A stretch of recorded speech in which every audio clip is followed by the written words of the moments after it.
വിശുദ്ധ ലൂക്കായുടെ സുവിശേഷം 1-ാം അധ്യായം 42-ാം തിരുവചനം.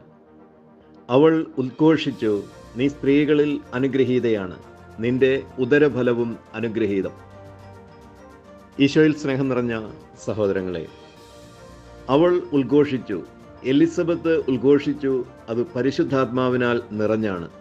ആകയാൽ പരിശുദ്ധാത്മാവാണ് ഇത് പറയുന്നത്. നീ സ്ത്രീകളിൽ അനുഗ്രഹീതയാണ്, നിന്റെ ഉദരഫലവും അനുഗ്രഹീതം. കാരണം അനേകം സ്ത്രീകളിൽ ഒരുവൾ പോലും ഇതുപോലെ ദൈവകൃപയിൽ പങ്കാളിയായിട്ടില്ല. അനേകം സ്ത്രീകളിൽ ഒരുവൾ പോലും ഇതുപോലെ ഒരു പുത്രനെ ഉദരത്തിൽ സ്വീകരിച്ചിട്ടില്ല. ആദ്യ സ്ത്രീയായ ഹൗവ തൻ്റെ അനുസരണക്കേട് മൂലം നഷ്ടപ്പെടുത്തിക്കളഞ്ഞ ദൈവകൃപ അതിൻ്റെ പൂർണ്ണ അളവിൽ മറിയം സ്വീകരിച്ചിരിക്കുന്നു. എന്തുകൊണ്ട് മറിയം അനുഗ്രഹീതയാണ് എന്നതിൻ്റെ ഉത്തരം എന്നതുപോലെയാണ് രണ്ടാമത്തെ വാക്ക്. നിന്റെ ഉദരഫലം അനുഗ്രഹീതമാകയാൽ മറിയം അനുഗ്രഹീതയാണ്. ഉദരഫലം എന്ന് പറയുമ്പോൾ മറിയത്തിൻ്റെ ഉദരഫലം, നിന്റെ ഉദരഫലം. സാധാരണഗതിയിൽ ഇസ്രായേലിലെ ഒരു പാരമ്പര്യമനുസരിച്ചും ഓരോ ശിശുവും അപ്പൻ്റെ പേരിലാണ് അറിയപ്പെടുന്നത്. ഉദരഫലം അപ്പൻ്റേതാണത്, അപ്പനാണ് അതിൻ്റെ ഉടമസ്ഥനായിട്ട് വരുന്നത്.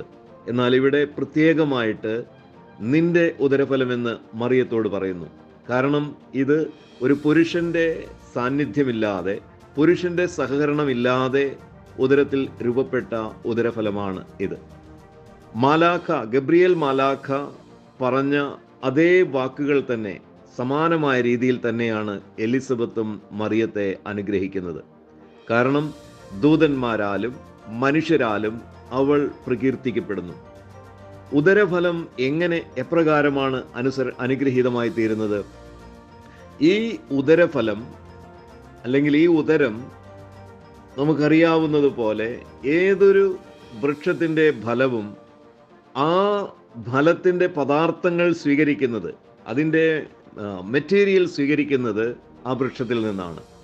വൃക്ഷത്തിൽ നിന്നാണ് ഫലത്തെ തിരിച്ചറിയുന്നത്. മറിയത്തിൽ നിന്നാണ് ക്രിസ്തു ശരീരം സ്വീകരിച്ചിരിക്കുന്നത്.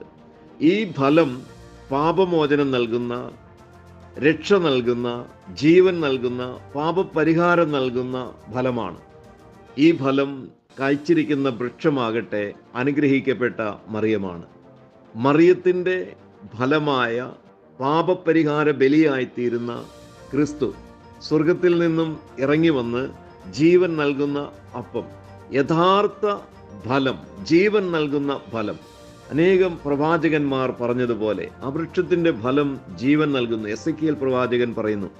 അങ്ങനെ ജീവൻ നൽകുന്ന ആ ഫലം മറിയത്തിൻ്റെ ഫലമാണ്, അഥവാ മറിയമാകുന്ന വൃക്ഷത്തിൽ കായ്ച്ച ഫലമാണത്. അതുകൊണ്ട് ആ വൃക്ഷം അനുഗ്രഹിക്കപ്പെട്ടതാണ്. അത് അനുഗ്രഹിക്കപ്പെടാൻ കാരണം ആ വൃക്ഷത്തിൽ കായ്ച്ചിരിക്കുന്ന ഈ ഫലവും അനുഗ്രഹീതമാണ്. അനേകം വിശുദ്ധ സ്ത്രീകൾ മക്കളെ ഉദരത്തിൽ സ്വീകരിച്ചിട്ടുണ്ട്. എന്നാൽ ആ സ്വീകരിക്കപ്പെട്ട മക്കളാകട്ടെ പുരുഷന്റെ സഹകരണത്തോടെ വന്നതാകയാൽ പാപമുള്ള മക്കളായിരുന്നു. എന്നാൽ മറിയം അപ്രകാരമല്ല. ഒരു പുരുഷന്റെ സഹകരണം കൂടാതെ പ്രത്യേകമാം വിധം ദൈവകൃപ സ്വീകരിച്ചവളും പാപപരിഹാരം നൽകുന്ന, ജീവൻ നൽകുന്ന ഫലം കായ്ച്ചവളുമായ വൃക്ഷമാകുന്നു. Have a blessed day to all of you.